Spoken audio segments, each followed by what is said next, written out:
channel. Thank you so very much for coming through. Really appreciate it. As you can see, we are outside and the weather kind of seems friendly. Hopefully it will behave. Our skates are blowing. Gentlemen, please do not open your eyes too much. You are most welcome. My name is Samantha Moyo, and this channel is all about God and growth. If this is your very first time coming through, well, I'm hoping that this video will convince you to stick around and join this family officially by hitting that subscribe button. Do not forget to press the notification bell so that you can be notified every time I post a video. Today, like any other day, we always have an amazing guest to share wonderful information with us from a personal experience. And today we are going to talk about the struggles of a thick woman. I am hanging out with the one and only beautiful Samantha Moyo. Hi everyone, my name is Samantha, and as she already said, we're going to be talking about struggles of a thick woman, and wow, I hit the part. So Yes. So yeah, How are you? Let's start there. like generally, Yeah. How are you I'm doing? fine. I'm good. It's just I feel like after COVID and everything, everyone's life was just a bit imbalanced. Yeah. But then we started to pick up, and everything's good now. Yeah. To someone who doesn't know you, who is Samantha? Let me ask that difficult question. That's a very difficult question. I feel like every time someone asks you that, you forget who you are. You suddenly forget. But in simple terms, I'm just a normal girl, I think. That's Normal? And I enjoy going to church. That's one of my favorite things. Newly appointed Church clerk. clerk. Yes, Church clerk. yes, Congratulations. yes. Thank you. And yeah, I just enjoy the simplicity in life, and I think we're all brought here for a purpose, and Yeah. just informing or sharing with other women our experiences is kind of very important, because you never know if someone's going through the same thing as you, Yeah. and your little 2 cents may help. Right, very true. And talking about your 2 cents, today we are on the struggles of a thick woman. Yes. When was the first time were you aware that you are a thick girl? Let's start there. So I was born like my story starts in the hospital. I was the second biggest baby in the ward. My mom always complains. I was like 4 kgs. Yeah. So she pushed out a 4 kg baby, and I've always been the big one, the big cousin, the biggest one in the class, the biggest one everywhere. To a point of like I was just the biggest person everywhere, you know. So that's when I realized it's okay. Bigger than everyone, yeah. Yeah. Do you remember an incident that really highlighted no, you know what, I am big? At school. As I said, Mina, it started when I was small. So my worst memory actually of primary school was when we had to run. Yeah. And you know, like they're trying to see who can run the fastest, and I was always number last, and it was embarrassing. Like that's like one of my most worst memories, and that was very embarrassing because I knew I can't do it. So why are they forcing me to do it? And the outcome is well what I expected. The number last, and everyone's like, oh, it's because you're fat, you know. So that's when you realize, I can't do this because I'm Yeah. fat. Yeah. Did you ever feel limited, besides with the whole running thing, in any other aspect of your life when you were still in primary? Did you ever feel limited when it came to other facets of your life? No, not necessarily. I don't think so. I'm a very confident. I'd like to think. I testify. I'd like to think I'm a very confident person. So I try not to let my weight stop me from doing daily activities and any other activities that I want to do. I strive, like even if I'm big, I strive to work for my body and allow myself to enjoy life through my body. So I don't want it to be a limitation. So yeah. Okay. Did you ever play any sports? Did you ever get to a point where you were comfortable to play? What did you play?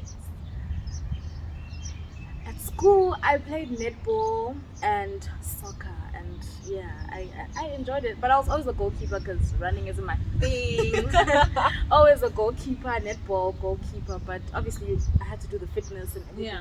So it was quite nice. It's nice being, because I feel like people have this thing of if you're big, you automatically unhealthy, Yeah. or you automatically unfit, which is not true. Which is Yeah. not true. Or you like food, like eating too Yes, much, there you was like a- sleeping. Yes, and people will just conclude that, oh, you're just an unhealthy, lazy person, which is not true. Yeah. Your body weight, is it in any way inherited from your parents or someone? I don't think so, because, yo, my parents were skinny back in the day when they were still. They were skinny. Like when I go through pictures, I'm like, hi, bo. And then when they started, Making it making large. it, and they grew bigger. And my siblings, funny enough, my siblings are skinny. I'm the only big one. So it's Yeah. like, I don't know if it's inherent because no one, maybe Abu Antibam, like, Yeah. but otherwise, no. No. No, yeah. Maybe I just eat too much, guys. Like, McDonald's would be out of business if it wasn't for me.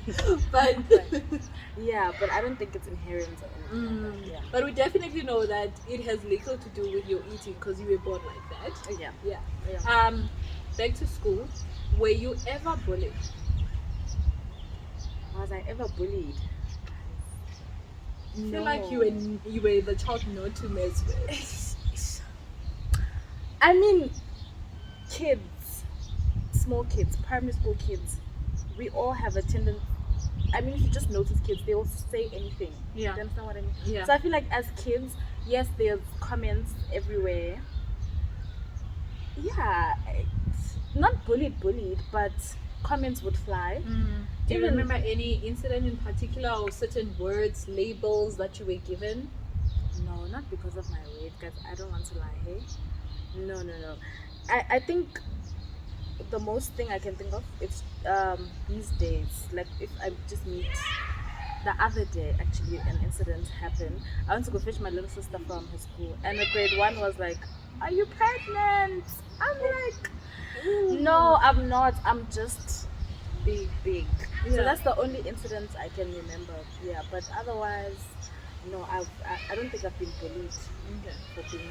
So, high school, same thing. Same It was a nice breeze. Yeah. Let's go to varsity. This is where we become even more and more aware of our body image, and people come with all sorts of fashion trends and what is in and what not. Did you ever feel the pressure of my body cannot live up to certain types of dressing? No. And can I tell you why? I Yeah. think I'm very grateful for my friends. I think I surrounded myself with very beautiful, very confident, good looking, amazing girls. So to a point of I didn't feel less. Yeah. But because we are different, I mean we all are different. There was never a point where I felt less or felt a little bit inferior because I've got more flab or whatever. Yeah. Everyone was made to feel, wow, my friends, they made me feel very comfortable, and their confidence, it kind of grew in me. So I had more confidence because of them. Yeah. So that's one thing about my friends. So I think that's one thing to take out, like surround yourself with people who are aware but also very positive. Yeah. Outside your friends, people that will see you hanging out with your friends, Yeah. did you ever feel some sort of discrimination or identification as the big one compared to the rest? I don't think so, because I feel like in a space like varsity, everyone's minding their own business, everyone's keeping going. So it's up to you to feel like you are worth it. You can't wait for the next person to like, hey, Yeah. you're worth it. No. Yeah. Wonke umuntu uzele indaba zakhe. So you have to know yourself and keep it going for your own self, because you Yeah. can't rely on other people. So yeah. How did your mother have an impact when it came to your self-image, your body image? My mom. My mother, yo, I love her. Sha. Big up. That's the question. But I had to add it. She's very open with me. We're very open with each other. We have a open relationship. So anything I like, especially with my dressing, it goes through her a lot. I don't know why, but she's made me more confident in what I wear. As I said in the beginning, I do like going to church, and sometimes I like wearing short things. So my mom has to be like, "Hey, ma'am, Yeah. you can't. That's inappropriate."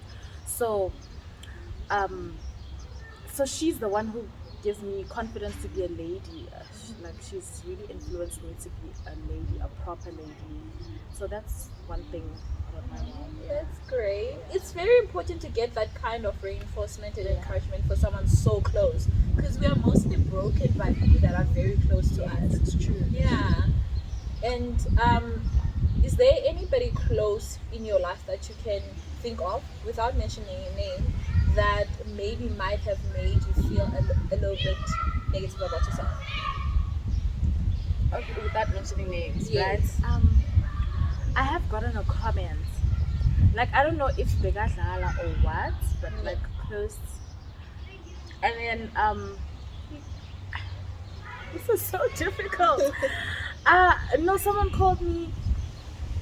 Wait, okay. Firstly, usually close family members, when you go to events or family functions, that's the first thing they point out. Ooh. So what are you eating? How much do you weigh now? Don't you think you should trim down a little bit? And that's always the first comment. And then I remember someone called me a rhino. I don't know if they must like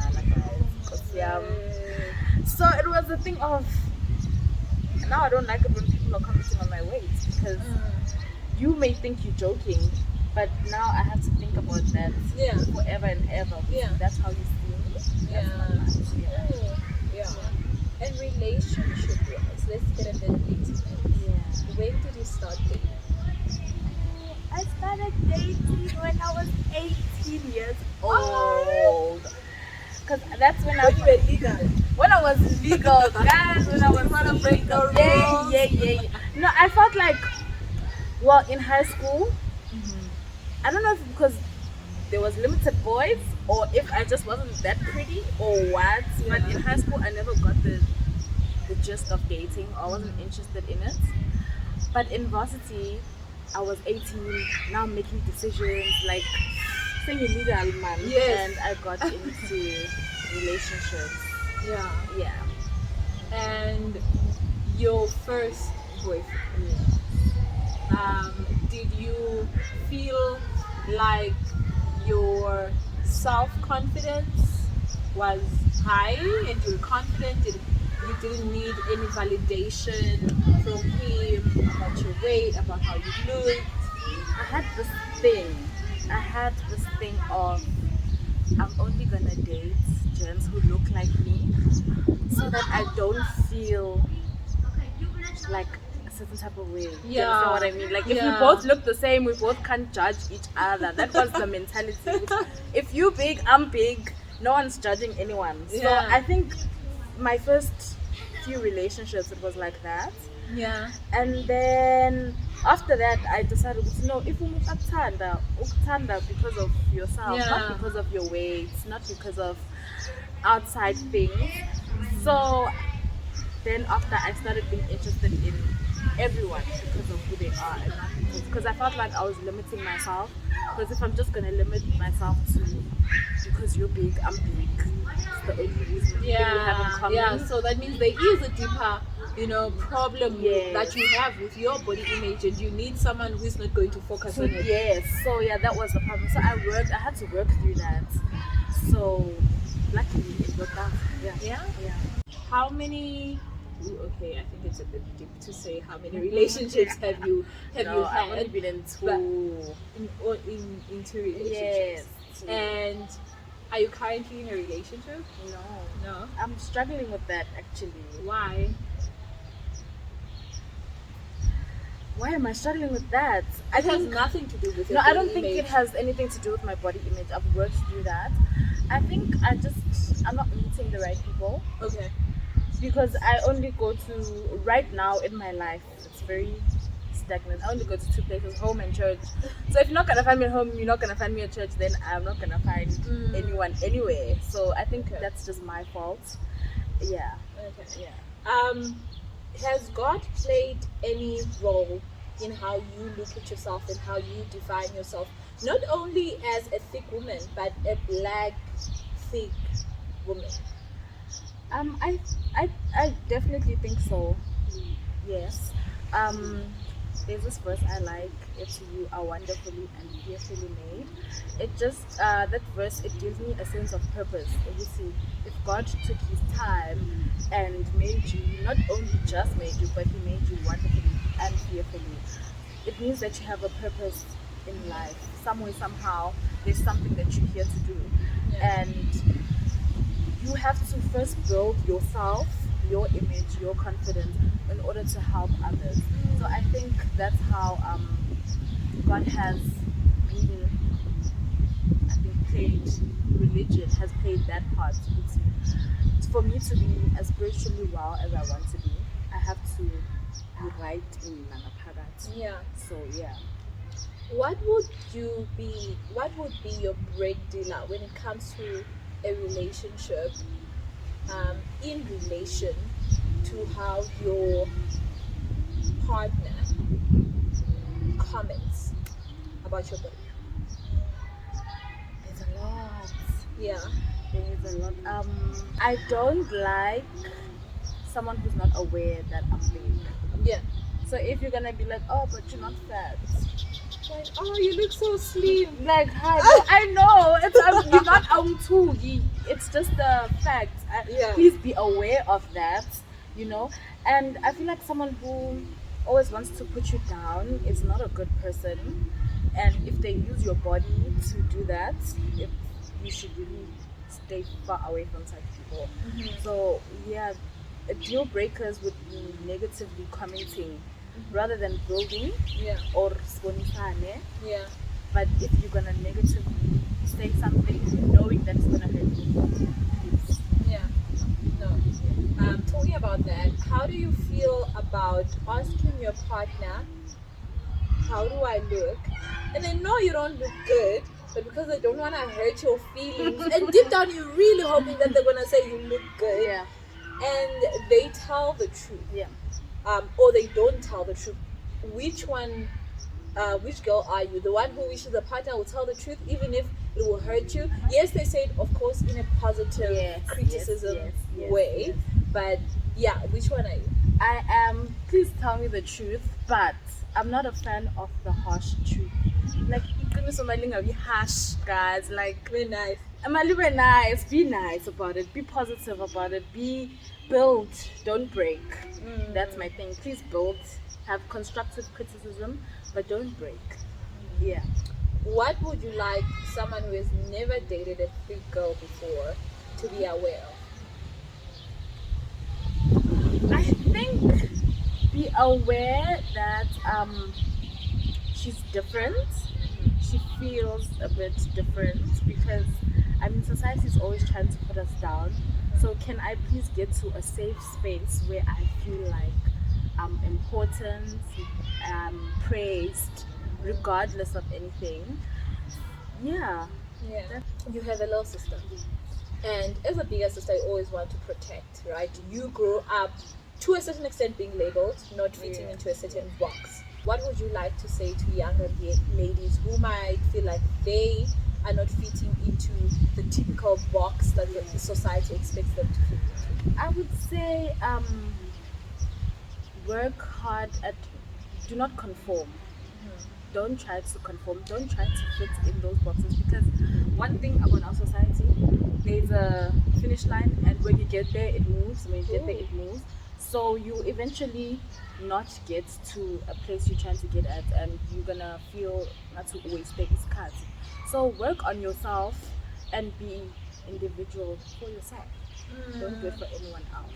Yes. Right, because you're an asset Because to you're an yourself. asset to yourself. Yeah. Oh, that is so true. Going forward, you are done with school. What are the plans What does 2023 have in store for Samantha? Right now I am 22, and I feel like people get very shocked when I say this. I'm young. I don't know what to do with my life at this stage. I don't have a clear set plan. I do have goals, which I really hope to achieve. But right now, I'm still looking at where I'm going, if that makes sense. Yeah. Because I'm still a bit young. I'm just taking my time because I don't want to get to a point where I regret or I'm rushing into things that don't belong to me, that aren't necessarily for me. Yeah. So at this time, I'm still taking it one step at a time. But hopefully, 2023, I will have achieved one or two of my goals. Yeah. What are you most grateful for this year? This year was such a long year, a long and terrible year for me. Yeah. But I think family, guys, like family has been everything to me, and my friends. Once you have a safe space, it feels so good. Yeah. Because you are loved, you know there's people who are there for you. So I think this whole year is just, out of all the bad that's happened, my friends and my family have been such a good space for me. Yeah. Yeah. Okay. Thank you so much for coming through. Thank you for Appreciate having it, me. man. Thank you very much. I have a tradition, so every time before we wrap this up, we make a toast. Yay. Right. So, what are you toasting to? We are toasting to all the girls in the world. Yes. To feel like they can run the world. Yes. They are beautiful. We don't need men, guys. But like, I hope all the girls feel beautiful within and outside, obviously. And we have to work on that if you don't have that just as yet. Okay. Aw, thank you. Thank you so much. Yabanda, guys. The breeze. I thought this weather was gonna behave, but I think it did try. Yeah. Thank you so much again, Samantha, for coming through. Really, really appreciate it. I'm hoping that you did take something from this, and hopefully you will learn that you're an asset to yourself. You're not a liability, and the more you lose yourself in things that do not belong to you, and you try to be something else that's not you, you are actually becoming a liability because you're costing yourself time that you don't have. You're investing in things that are not meant for you, and things that actually at the end of the day will waste away all your talents and gifts that you should be currently investing in. So celebrate yourself as different as you are. We are all different. No one is better than the other person, and I'm hoping that you will realize, just like Samantha said, that you are wonderfully and fearfully made. If God Himself could kneel down and breathe His own breath on you, it doesn't matter what society says. Until next time, take care of yourself. God bless. Bye.